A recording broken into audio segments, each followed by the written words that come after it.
are looking at a new construct, that is switch and case. So, here is another example, but this example has got many more things embedded in it. For example, in order to understand this, you have to understand two things that are being introduced here. One is getChar. This is a construct. We have seen scanf, we have seen printf as input output statements, right. But getChar is also another statement, another function actually. This is given by you can, since we have not considered function in detail, there is a built-in library function or an operation. You can consider that to be an operation also, that getChar, and then there is a parenthesis as if we want to have some value here. It means get the character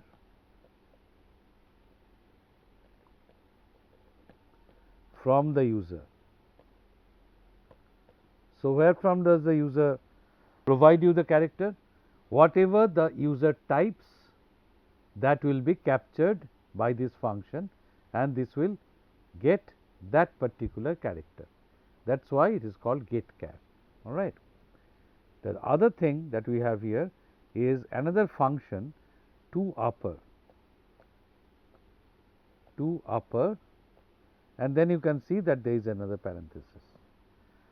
toUpper, what it does is it converts any character variable to its upper. For example, if I type A as a character, say I have got a variable myChar.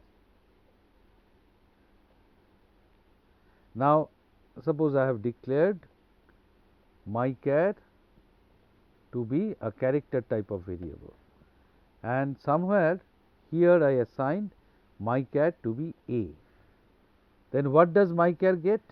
myChar gets the ASCII value of small a. Okay. Now, if I say toUpper myChar, then what it will do? It will take the ASCII value of small a and will return me the ASCII value of capital A, all right, to the upper A. So, this one will be returned. So, here you see toUpper what? Not myChar, but what? We have written toUpper, then getChar character. So, what it means is that you will get the character from the keyboard, suppose it is small a, and then that will be converted to capital A. So, it becomes capital A, and then that is being fed assigned to choice. Okay. Let us look at it, because it gives us the opportunity to look at nesting of functions also. There are two built-in functions which are being used here to get the character and assign it to choice. All right. So, you can also have another example. Similarly, we have got toLower getChar something, where if I had given capital A, it will be converted to small a, okay, and then I assign it to something else. Other things also I could do by suppose I get char,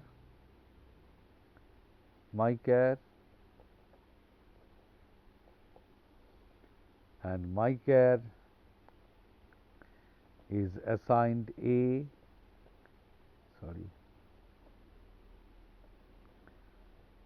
myChar has been assigned A, then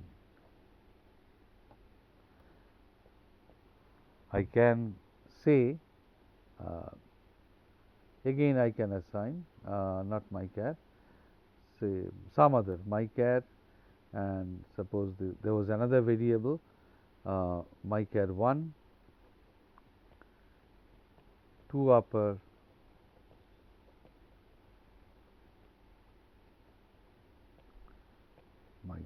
my char. That was also possible. Of course, my char 1 has to be also declared. That is not declared here. Okay. So this now that was the first part of the thing. Now let's look at this. So we take a choice. So what is the choice? We are taking a choice, and what is the choice? Choice is a character that has been given. If the user gives a lowercase character, then suppose I want a choice between a multiple choice answer scenario.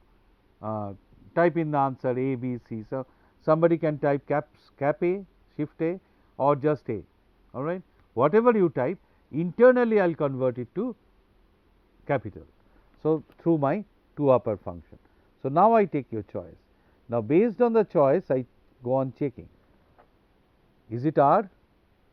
If so, print red and then break.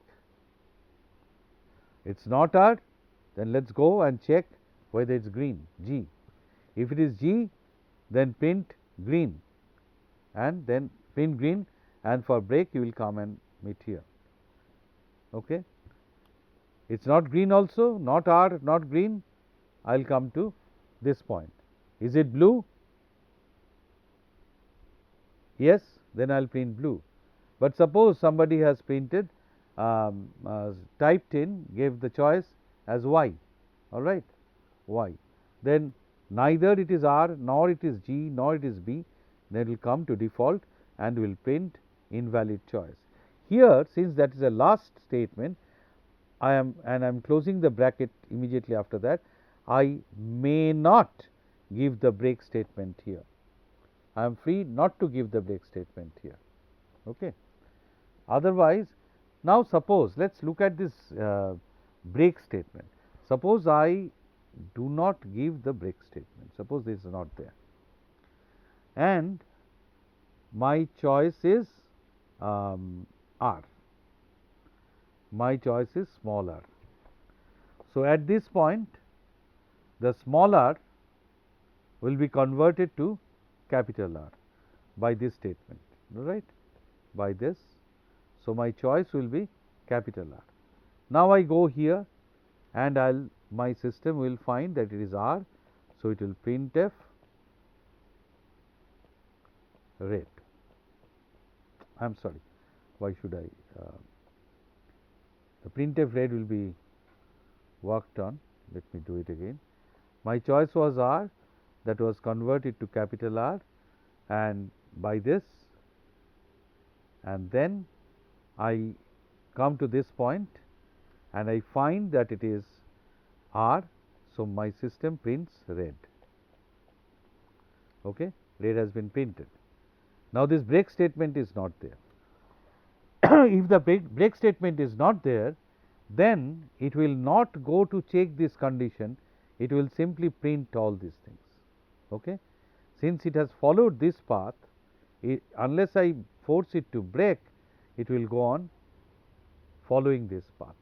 Okay. So I will have green printed again, which is not what I desired, right. So let us see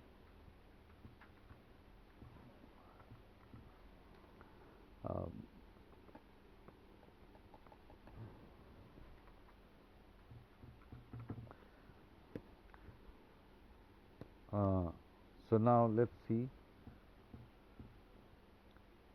here. Let us look at this flowchart. The switch statement, if the case is red, let us stick to the example that we are doing, red, then I print red, then break. If the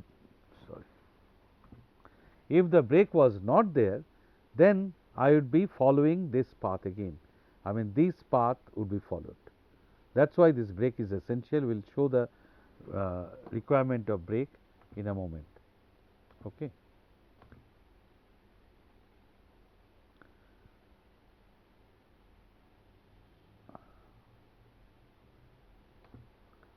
Now let's look what the break statement is used for. The break statement is used to exit from a switch or terminate from a loop. We have just illustrated it for the switch statement. It can be also used for some other purpose. So the break statement causes a transfer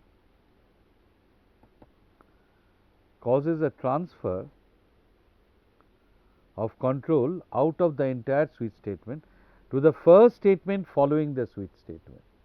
Okay.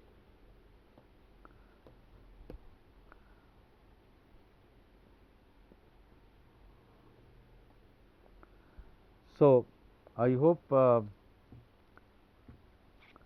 you have understood what is meant by the switch statement, how it can be used. We will see that through a number of examples later. We will see with a number of examples. So we will see that the break statement can be used for exiting from loop also. We will see that. But what is a loop?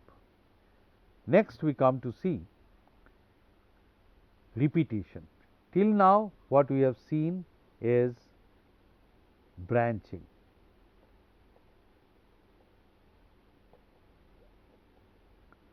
But now we are going to look at another important construct, which is repetition. Now just for a moment, let's go back to our old friend example, that is finding the sum of n numbers, for example. Now how did you do that? What was the flow chart? The flow chart was something like this.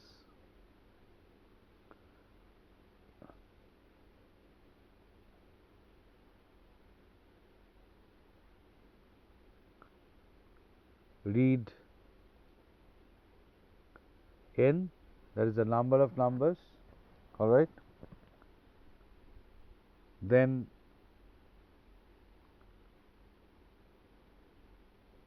we make sum equals 0. I am adding n numbers.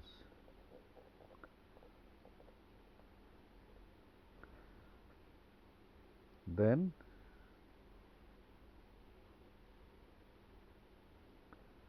read number,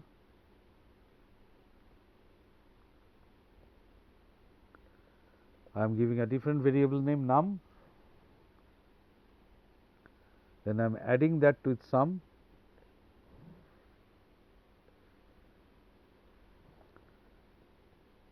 Sum is assigned sum plus num, then I am decrementing n,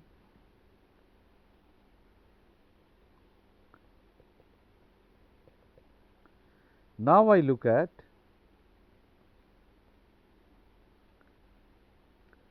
is n 0? If yes, then I go and print sum. All right.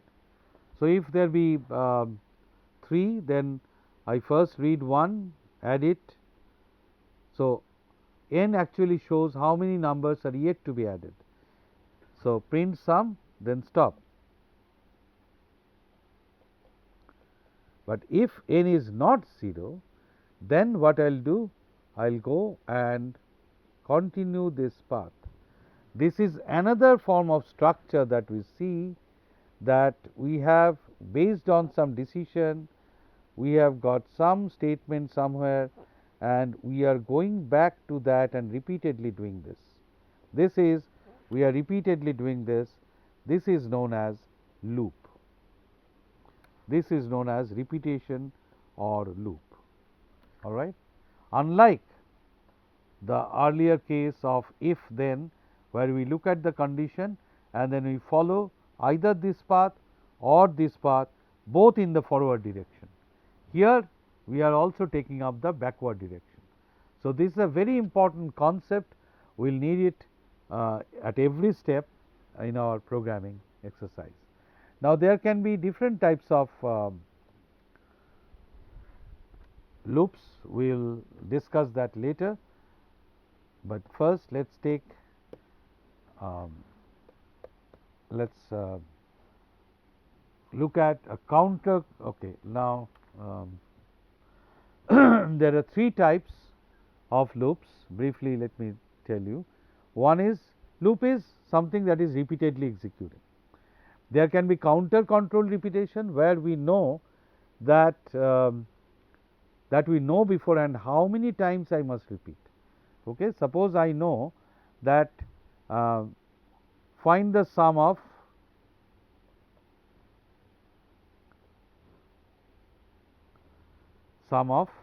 n numbers. Whatever that be n, I know that this will have to be repeated n times, all right, n times. But there is another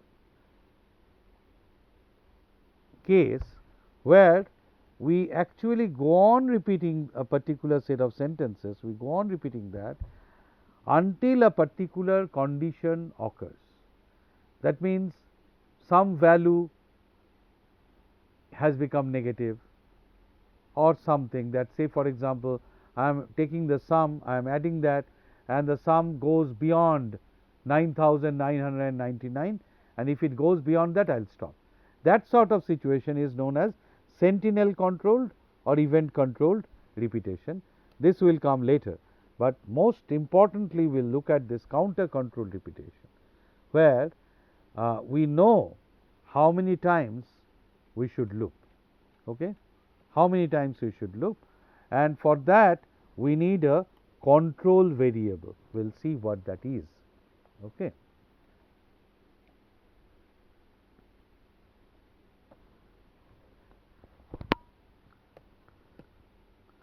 So, counter control repetition requires name of a control variable or a loop counter. If you recall, in when we added n numbers, what was my counter variable? What was my control variable, or what was the loop counter? How many times will it do? N, the number of numbers, right? So, similarly, I can have some other variable, say I, say I can just draw arbitrary flowchart for you. Say I is an integer initialized to 0. Then I come here, do something,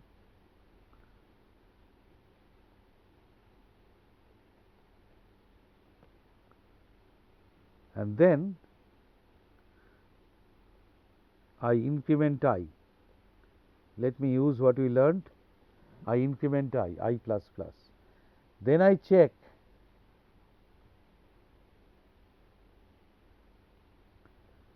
I greater than 10. If it is yes, I will again, if it is no, sorry, if it is no, I will again do that. If it is yes, I will come out. All right. So, I am doing it as long as I is not greater than 10. So, this here, what is my control variable? My control variable is I, or this is the loop counter, based on which how many times I will be carrying it out is determined. Okay.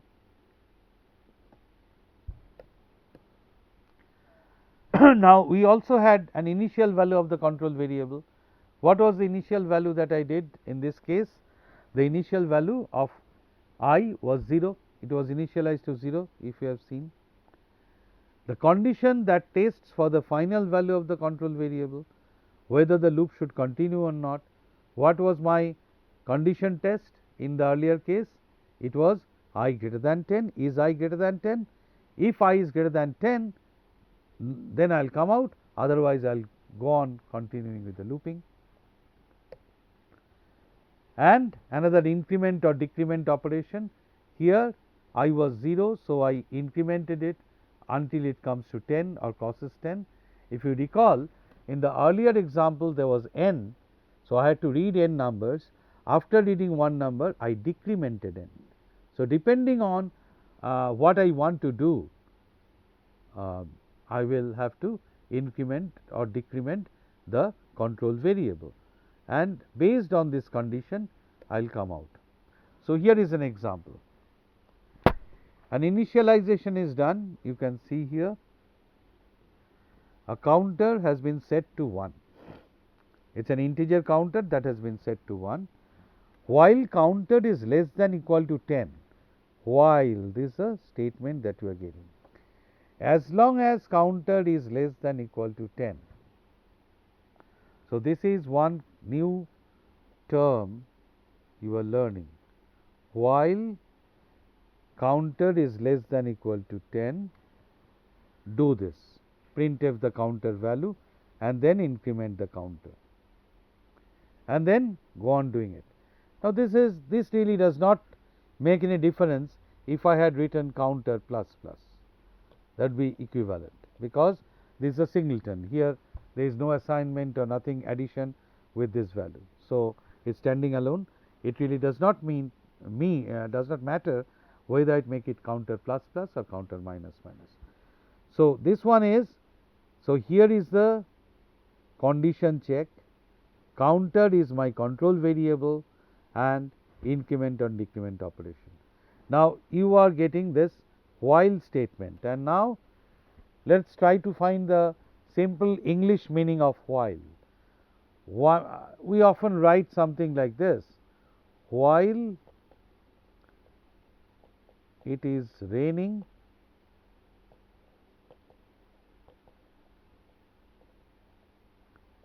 stay home. That means as long as it is raining, stay home. So this is the condition. As long as the condition is true, do this. Here you see, while the counter is less than 10, as long as this condition is true, do this. If this condition is false, then come here, don't do this. Okay? That is the meaning or the semantics of while. So while is used for one of the methods by which we can achieve counter control repetition. Okay. Now counter control, this we have seen.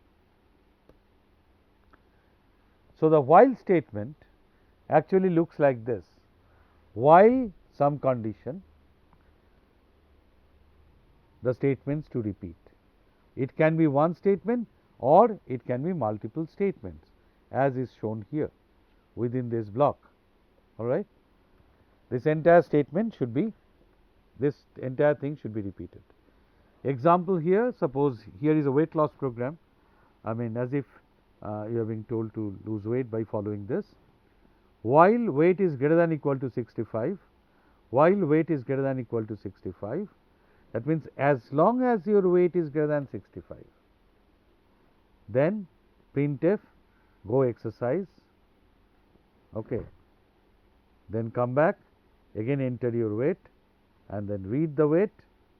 Now here there is a nice thing. Often we had encountered the scanf and printf independently. Now look at this statement: printf enter your weight, scanf weight. What does this two together mean? I have got my screen here.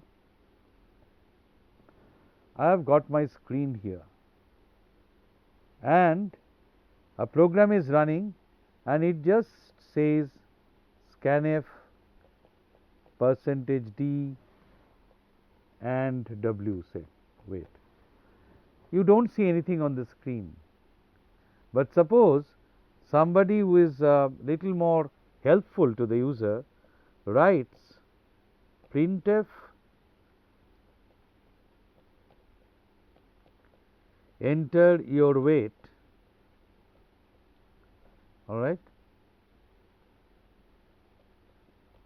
then here on the screen it is printed enter your weight, and then since backslash n is there, you are here. Now scanf %d and w. Now here, then when you type your weight, say 65, then that is shown here. You know what data you are supposed to give. So this sort of thing makes it more interactive. All right. So here you see these two have made the program more interactive. But what does the program do? It checks at every point. First, it checks the weight. If the weight is not greater than 65, it will simply come out here, because this condition is false. Otherwise, it will carry out all these statements, and then it will read the weight again. You see, again the weight has been read, and after the weight has been read, it is coming back here and checking it again, whether the weight is greater than 65. If by one day's exercise you have reduced your weight, then obviously you need not exercise more, you can come out. Otherwise, you will have to again go and do this. So while is a very important statement, you should understand the meaning of this, and we will try to do a couple of more exercises and examples on this. Thank you.